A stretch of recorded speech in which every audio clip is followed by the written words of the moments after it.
So, Teresa, what are some of the ways that parents can ensure that adolescents aren't struggling alone? So I would say, Matt, that now is the time to be nosy. Now, Right. when I say nosy, what I don't mean is to go poking through your kid's bedroom and, poking through their stuff and wondering what's happening with them. What I mean is really, showing up and saying to them directly, "Hey, I'm worried about you. Let's talk about how things are going for you. I noticed that in the last little while, these certain things have happened, and I want to know, what's happening." I think, there's other, maybe less direct ways to do it too.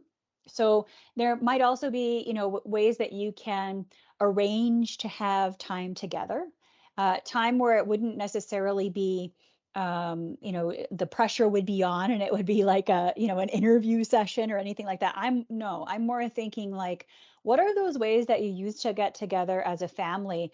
I know in our family it's hiking. In our family, it's camping. In our family, it's, being in the outdoors somehow. If that even means a walk on Sunday morning and, taking the dog out and all going for a long walk together. Those are things that we've done in the past that wouldn't be threatening. But at the same time, they would offer that forum and that opportunity to be able to, sort of poke around and see how they're doing. I also think it makes sense to just be curious about their lives. This time in the pandemic too, what I think is neat, especially with, your sort of tweens and teens, is that I've thought of it as a really unique opportunity to start asking them about their opinions about stuff, because they're inundated with opinions all the time. And Yeah. it's so cool when you start asking them about their opinions, they are more than willing to share them with you. Like you a lot of times I think we don't even realize the gold that we can find, or the diamonds that we can uncover when we start asking young people about their opinions. What's your opinion about, this or that thing? If it's a mask, a question about masks, or a question about, I know when our kids went back to school, I was asking them, what do you think about that? Do you guys think you'll be wearing masks now? Do you guys think you'll, not do that? And we really just left it open for that conversation. We can make decisions later, but I just want to know what they think and, what's happening. I had one who said, well, they don't work anyway. And I had another one who said, I'm not taking this thing off. It covers up my chin acne, mom. And so there were lots of different responses, but the opinions is what I thought was really neat. And I was fully prepared in those conversations to sort of put aside this need that I had to be right, or that, I had to somehow impart wisdom. It wasn't about that. I wasn't imparting any wisdom. It was really just to create that forum where we could have good conversations and I could see what they were thinking and check in about what was happening with them, right? So Yeah. I think there's those really neat opportunities to be able to do that. And if all else fails, get them in the car, because I find something about driving in the car, when you can't directly look at someone, you're driving, you're looking at the road, you've got the kids sitting next to you or behind you or whatever. All of a sudden it's like they're talking, they're listening to music, they're singing, and you're finding out about the music and you're finding about, but something about that experience of just driving with a kid in a car really offers that great opportunity for them to be able to open up. Kind of makes me think about if you know that there's something going on, but they're not saying anything, how much pressure do you put on them to say something? So maybe Tasha, you can comment on that and then give us some of your ideas of how parents can handle this. Yeah, I I'm thinking of like different circles of support. So, Teresa spoke so nicely about what we can do if we think of how do we step in as that person, that trusted other for our tween or young adult or child. That's kind of under the same roof usually. Um, and and maybe even if we have some concerns for a young person and we've tried the driving and we're being open-ended and trying to listen to their music and be like non-judgmental, and we're just not getting anywhere. I think there's a space to think of who else is in this young person's life that I might be able to knock on the door of, or tap on a little bit to be like, hey, can you check on this young person?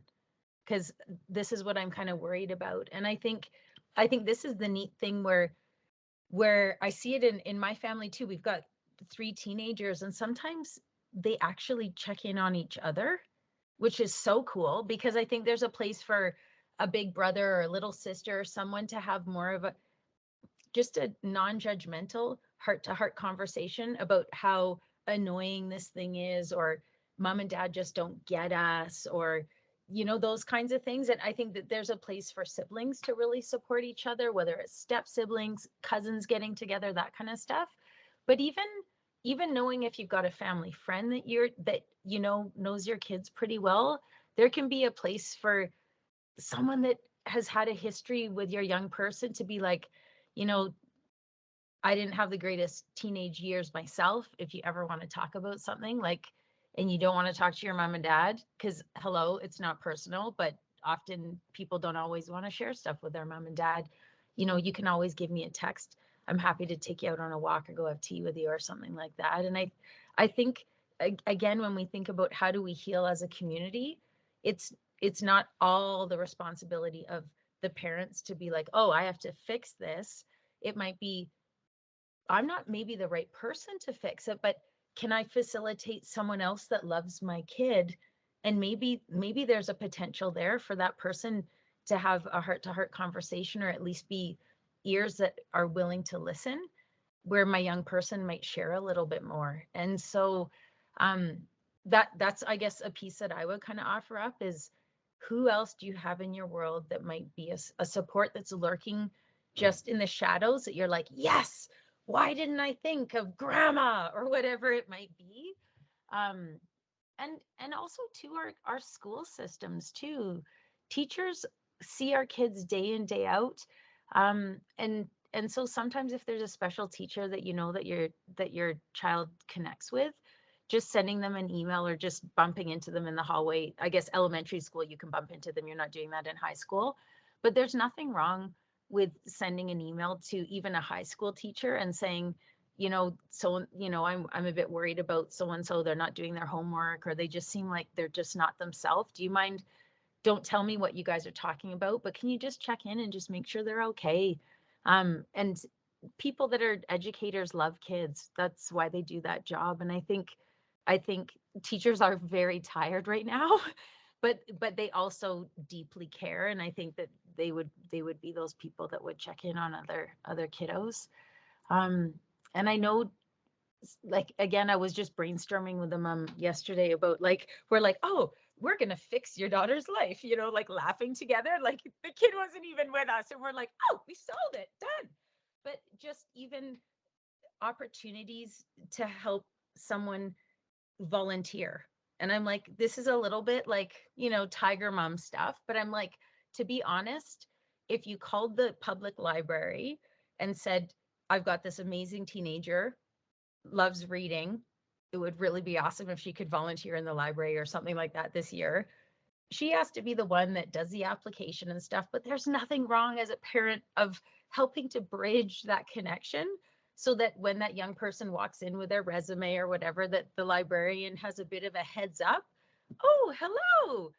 I'm so glad you're here. There are struggling readers. Isn't this amazing? And so I think we need to be thinking about those potential places to grow a sense of community. And if a little bit of it means parent intervention in the backgrounds, I think we're at a place, there's absolutely nothing wrong with that. As long as we're not overstepping what our young person, because of their age and stage, would be willing to have us kind of be supporting with in the background.